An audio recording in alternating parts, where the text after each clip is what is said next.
Kanin orekabu isini ambanko oton abu dabu mafta echaranko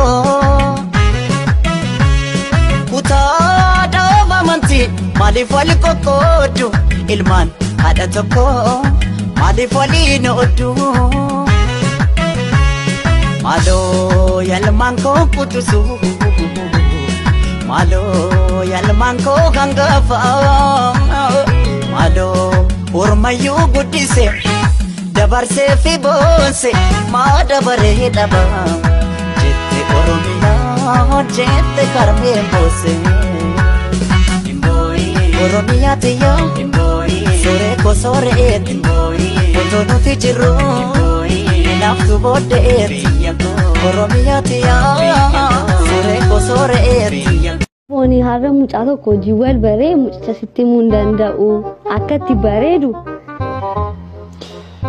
harra mucawal bare tokko jirti meesheedhaafan bilbilaa figa meerre shanii maqaan ishee ture mobaayilii sanni baate immoo silkii bilbila laadhee fira garuu innis fudhateera yoon amma bilbileef immoo bakka intalli kun kaatee na jooffoftee itti naan jedha gatii kanaaf haa dawwalu bakka dawwaliifi harra naa dawwalu No, lana garu bilbilu fin qabu.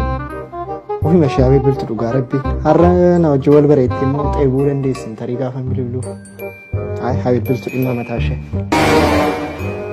Bakka ashaati jennaan nan dawwalaaf waan naan jedhu deebisee sitti hima.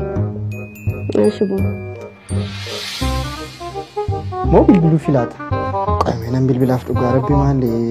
Dubartiin macees dhiiraaf hin bilbiltu. Kanaaf dirqamaan bilbiluu fi qaba. Yon bilbilee fi mama mucaanatti xeeb maaf inni bilbilu ana bilbila ko laadhee fira maaf naan bilbiluun yon bilbilee moo waan bilbilu nattaas garuu moo bilbiluu fi qabaa yoo mucaan kun harkaa ba'ee naa dhumate. No, dhugaa wanti dhufe dhufu ofi mashaabee biltu dhimma mataa ishee boo isheen na jaallateen bareedaa maaloo naan jechaan turre kanaaf mee isheen himtaa bilbiltu dhugaa rabbi inuma eega akkumatti. Almaa human eega malee hin bilbiluu fi dubartiin maa dhiiraaf bilbiluu qabdi. Maal isheen on bilbiltu kun sa'aatii nu ture. Ay, dirqama ani mana hojjedhaaf miti. Ani beeka waan si hojjedhu dubartootaaf immoo akkas gochuudha malee qo'e. Oh, bilbilee bagumayyuu bilbilee qo'ee ammattiin xeebaa gaafa hin taasofsiisu lubbuu isaatti naasa'a. Hello. Hello. Sinin. Waye. Davis na bilbil. Davis na bilbil.